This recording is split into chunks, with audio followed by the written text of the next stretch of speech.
He was the only one who could do that to me," admits Marie Osmond, 65. Olive was the birthplace of Marie Osmond. Marie Osmond was born on October 13, 1959, in Ogden, Utah, USA, a city renowned for its stunning mountains, quaint homes, and tight-knit communities. It was obvious from the start that Marie was meant for something special. Her upbringing was rich in creativity, performance, and artistic expression because she was born into a large family that was also very involved in music. Marie was the eighth of 9 siblings. Thus her early years were anything but typical. The steady hum of rehearsals, the strum of guitars, the tapping of drums, and the melodic singing of the Osmond children made her house a bustling center of activity. George and Olive Osmond, her parents, were outstanding individuals in their own right. Structure and inspiration were equally supplied by Olive, a loving mother who loved to sing, and George, a talented musician and strict but supportive father. They established the groundwork for Marie's lifetime involvement in the entertainment industry by instilling in their kids a profound appreciation for music, performance, and professionalism. It was clear from the beginning that Marie Osmond had a remarkable talent. Anyone who heard her voice may be mesmerized by its inherent beauty and clarity. She also showed a sense of melody that distinguished her from her friends even as a young child. Growing up in the Osmond home, where music played a major role in everyday life, Marie took up all of the surrounding melodies, rhythms, and harmonies. She developed a natural ability to harmonize, sing along with her siblings, and perform with a composure that belied her youth. Her parents were aware of her innate potential and took great care and effort to develop it. They set up vocal lessons, promoted consistent practice, and let her take part in musical events that helped her advance her abilities. Marie was on the road to success from an early age, as evidenced by her professionalism and stage presence by the age of 5, which dazzled teachers, music mentors, and family members. Marie Osmond was startled by how early she was introduced to the entertainment industry. She appeared on television for the first time at the age of 3 on The Andy Williams Show, a popular variety show that was watched by many Americans and included singing, comedy, and celebrity guests. There was more to this first performance than just a brief encounter. It was a sneak peek at the future star that Marie would be. She performed with assurance, charm, and a vocal ability that astounded the audience while wearing her childlike innocence, a gorgeous grin, and sparkling eyes. Her potential was immediately noticed by industry insiders, and the sight of such a little girl performing with poise and elegance enthralled onlookers. She had a tremendous presence in the entertainment industry from the beginning thanks to this early exposure to national television, which not only showcased her extraordinary skill, but also set the stage for the numerous high-profile chances that would follow in her career. An important period in Marie's artistic development was her involvement with the Osmonds, a family band. Her brothers Alan, Wayne, Merrill, Jay, Donnie, and Jimmy made up the Osmonds, along with Marie, who contributed a distinctive vocal style to the group. The Osmonds gained enormous popularity in the 1970s thanks to their catchy pop songs and wholesome, all-American persona, which captivated listeners of all ages. Tight harmonies, synchronized dancing, and an unwavering sense of charm and professionalism were hallmarks of the family's performances. In addition to giving Marie a stage on which to display her skill, being a part of this musical dynasty taught her about the pressures and expectations of the entertainment business. She gained knowledge of the subtleties of stage appearance, collaboration, and audience interaction while performing with her brothers, abilities that would be useful in her own work. The popularity of the Osmonds' smash song One Bad Apple and Marie Osmond's first solo single, Paper Roses, were 2 significant turning points in her early career. One Bad Apple, which was released in 1970, became a hit song of the time, reaching the top of the charts and making the Osmonds well known in the music business. The family group's commercial potential was demonstrated by its catchy melody, approachable lyrics, and clean-cut appeal, which won over listeners all over the country.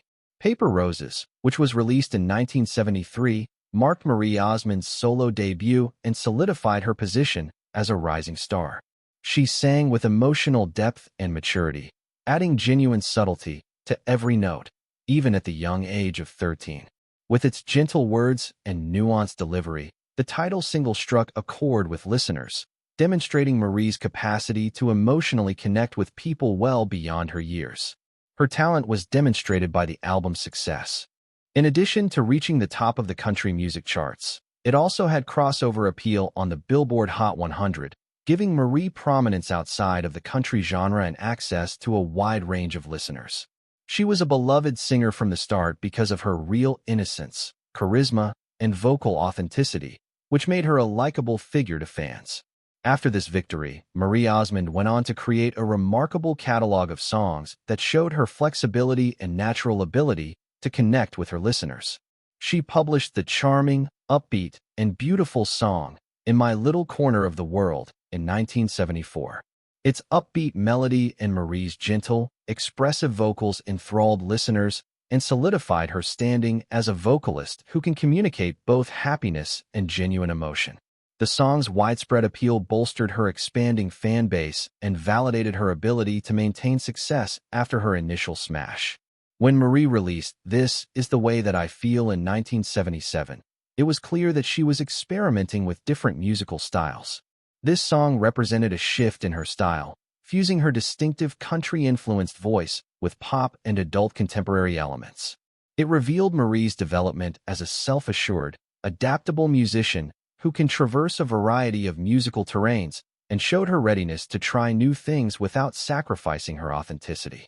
The song's lively speed, catchy chorus, and well-executed production further cemented Marie Osmond's reputation as a performer with depth and range, demonstrating that she was more than just a short-lived child celebrity, but a long-term talent in the entertainment business. In the middle of the 1980s, Marie Osmond made a spectacular and victorious comeback to the music scene after going through the expected highs and lows that accompany a lengthy and changing career in the entertainment sector. Her career took a turn for the better during this time, showcasing not just her enduring skill, but also her fortitude and capacity to reinvent herself as an artist. The publication of the country pop album There's No Stopping Your Heart in 1985 marked the beginning of her comeback. It remained faithful to the sincere, emotionally stirring style that had always characterized Marie's work while capturing the spirit of the day. The CD highlighted her exceptional versatility in navigating the changing terrain of modern music and included her trademark crystalline vocals, which meld country twang with polished pop sensibility. Marie's ability to remain current without sacrificing the genuineness that had won her admirers over since her early days as a child prodigy was hailed by critics.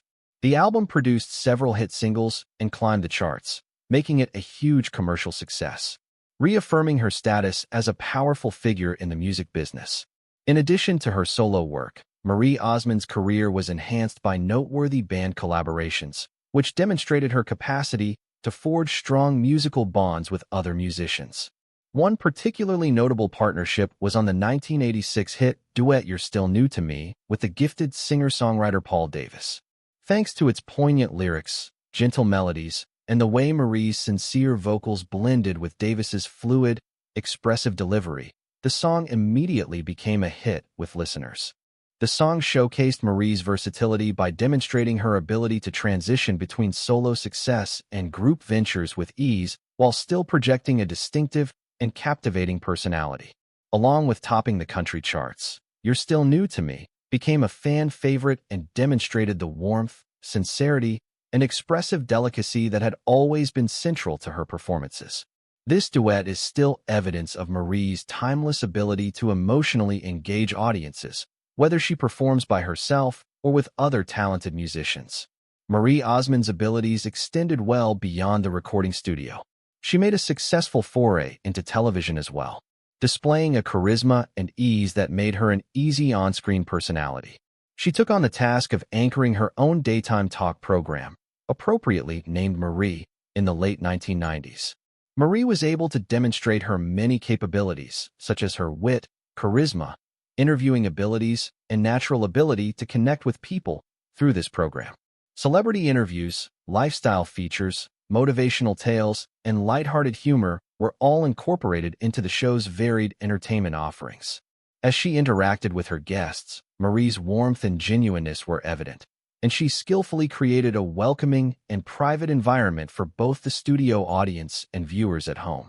She was able to establish connections with people from all walks of life because of her friendly demeanor and sympathetic disposition. Whether doing interviews with well-known celebrities or sharing touching human interest stories.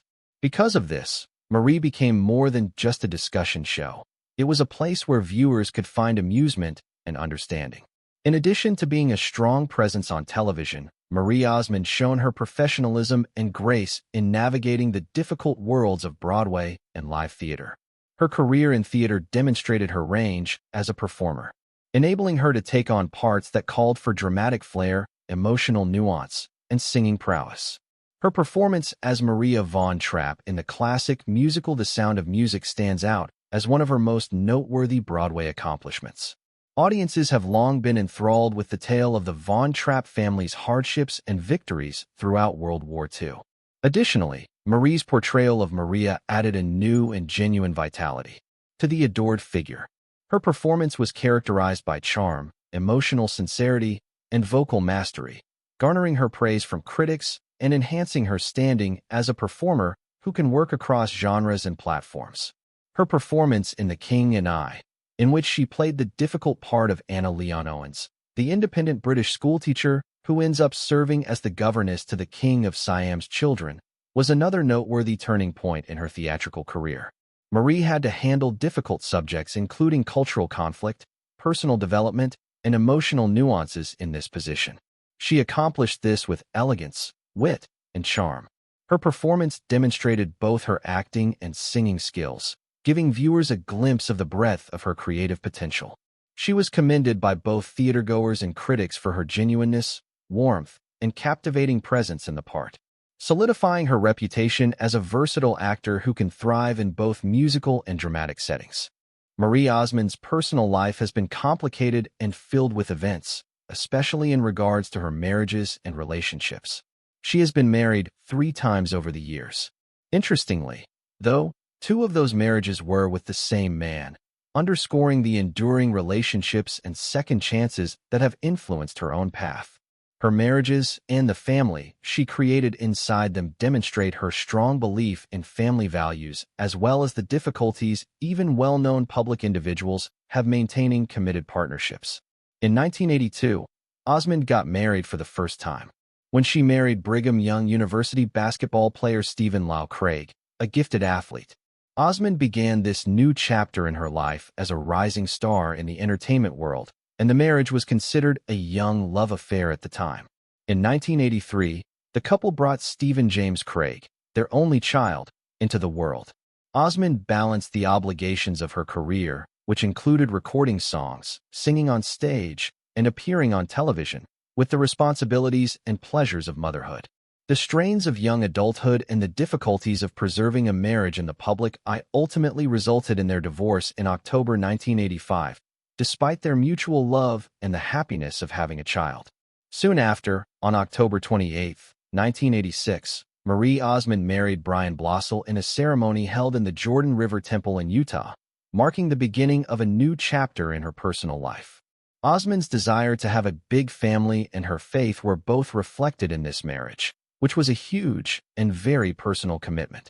During their marriage, Osmond and Blossel had 7 children, a special mix of biological and adopted children, which demonstrated their commitment to family and empathy for kids in need of a caring environment.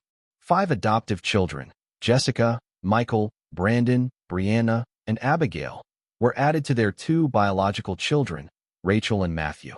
Osmond's choice to adopt several children was evidence of her nurturing personality and her dedication to provide all children, regardless of biological, a secure, loving home. After more than 20 years of marriage, Osmond and Blossel finally declared their divorce in March 2007. In a joint statement, the parties emphasized that neither party placed blame for the divorce, which is evidence of the mutual respect and understanding that pervaded their partnership even as it came to an end. Interestingly, Marie Osmond eventually discovered her first love again. She married Stephen Lau Craig on May 4, 2011, at the Nevada Temple in Las Vegas in a heartfelt and private ceremony. Osmond made the symbolic decision to don the same wedding gown she had worn in 1982, over 30 years prior, emphasizing both nostalgia and continuity in her life narrative. A few months prior to their son's wedding, they remarried, which gave the event a deeper sense of celebration and familial meaning. In addition to marking the revival of a previously dormant romance, Osmond's second marriage to Craig demonstrated his unwavering faith in love, forgiveness, and second chances. Marie Osmond has experienced the highs and lows of love, family, and personal development during her 3 marriages. Resilience, the enduring ties of family, and an unrelenting dedication to those she loves are all evident in her story. Osmond's personal life offers a rich story of loyalty, compassion, and the challenges of maintaining connections over time, whether as a wife accepting both first and second chances or as a mother of biological and adopted children. Because she and Andy Gibb were once seen by the public as close, nearly inseparable figures in the entertainment industry, many people are shocked to learn that Marie Osmond actually detested him more than anybody else. Marie reflected on the strong mix of adoration and resentment that marked their relationship and admitted, "I was angry because I could never understand him. On the surface, he seemed endearing, carefree, and easily likable, qualities that attracted others to him organically. However, something that genuinely unnerved Marie was visible under the sparkling exterior. Andy was cherished and appreciated by everyone. However, I couldn't tolerate him." She acknowledged the nuanced feelings that characterized their conversations, saying, "There was something beneath the surface that made my blood boil." But her hatred wasn't based just on rivalry or jealousy. It sprang from a deep sense of sadness that someone she had formerly cared for and trusted could so delicately, yet successfully violate or manipulate her confidence. The disparity between Andy's public image and the reality she faced in private only served to exacerbate Marie's rage. She said that he was this innocent, charming golden boy on video. Off camera, though, he might be vicious without even recognizing it. Or perhaps he did, and that only made it worse. For Marie, who cherished authenticity and sincerity, this dichotomy was agonizing. In a society where illusion and image rule, she was always attempting to make sense of the man who made her feel small, angry, and emotionally spent, and the charming, gifted person everyone admired. She claimed that it was tiresome to always question if the person grinning at me was actually Andy or only a disguise. Initially irritated, the cognitive dissonance between adoration and aversion generated a deep emotional tension that gradually escalated into open hatred. Personal experiences that made a lasting impression also contributed to the depth of her emotions. According to Marie, "I felt as though he used my generosity and my readiness to see the positive side of him. There were many moments of bewilderment, disappointment, and sometimes grief in their encounters. It was challenging to face Andy head-on because of his charisma. However, the pain of perceived slights or betrayals was too great for Marie to ignore." She said, "I hated that he could hurt me without the least effort and still make me feel like I was overreacting." Feeling both attracted to and repulsed by someone can cause emotional whiplash, which frequently results in a complex mixture of admiration, annoyance, and eventually hostility. In Marie's instance, the emotions came together to form a deep hatred that was hard to describe but impossible to ignore. Marie disclosed that she also felt protective of herself and her life, which was linked to her hatred. She added, "I had to hate him to survive my feelings for him," suggesting that her hatred was motivated as much by self-preservation as by resentment of Andy.